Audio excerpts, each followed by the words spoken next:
السلام علیکم، میرا نام ہے محمد طیب رضا، اور آج کا جو محو گفتگو ہے، بیان ہے یا موضوع ہے، وہ ہے خاموشی۔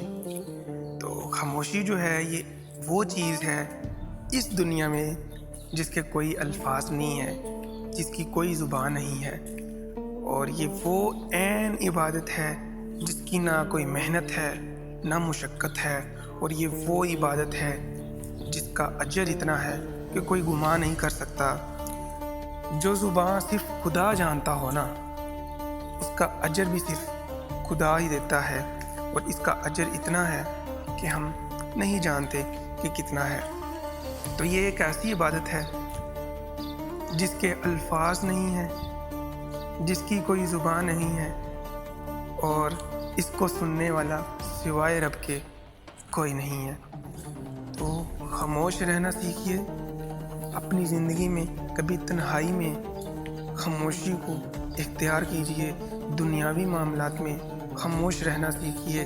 پھر دیکھیے کہ اللہ آپ سے کہاں کہاں راضی ہوتا ہے، پھر دیکھیے گا کہ اللہ آپ کو کہاں کہاں سے دیتا ہے، اور پھر دیکھیے گا کہ اللہ کیسے آپ کو دنیا جہاں کے لوگوں کے سامنے چٹان کی طرح لا کر کھڑا کر دے گا۔ تو یہ جو خاموشی ہے نا جی، یہ عین عبادت ہے، اور اس کے وہ فائدے ہیں جو ایک انسان سوچ نہیں سکتا۔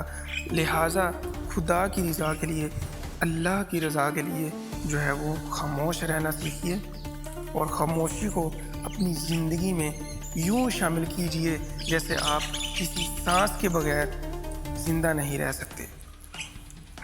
تو آخر میں یہی کہوں گا، ایک شعر ہے، چپ رہ رہ ویکھ تنو کون سمجھے گا، چپ رہ رہ ویکھ تنو کون سمجھے گا، رضا چھڈ دے دنیا نو تنو ربوں سوا کوئی نہیں سمجھے گا۔ تو یہی کہوں گا جاتے جاتے کہ خاموشی اختیار کیجیے اور محبتیں بانٹیے، کیونکہ محبت ایسی چیز ہے اس دنیا میں واحد جو کہ خود آسمانی ہے، اور بے شک محبت جو ہے وہ اللہ کی عطا کرتا ہے، اور اللہ کی محبت انسان کے وسیلوں سے ملتی ہے۔ تو کوئی کتنا بھی آپ کو توڑ دے، کوئی کتنا ہی آپ کو ہرٹ کرے، تو اس کے اوپر نہ جائیے، یہ اللہ کی طرف سے ایک آزمائش کو دیکھ کر قبول کیجیے۔ اور میرے شیخ کہتے ہیں کہ جو میرے تھے میں ان سے ملتا ہوں، میں گلتا ہوں، ٹھیک ہے جی، اور جو مجھ سے نفرت کرتے ہیں میں ان کو دعاؤں کے تحفے دیتا ہوں۔ تو یہ جو دعائیں ہیں نا جی، یہ اگر آپ کسی کے لیے کرتے ہو نا، تو یہ بیسیکلی آپ اپنے خود کے لیے کر رہے ہوتے ہو۔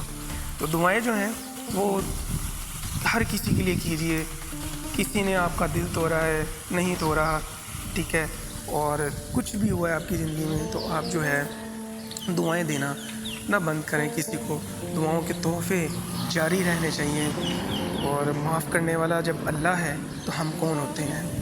تو ہر کسی کو معاف کریں، صفت الہیوں میں سے کچھ صفتیں اپنے اندر بھی لے کے آئیں، تاکہ اللہ جو ہے ہم پر اپنا کرم کرے، رحم کرے۔ جزاک اللہ۔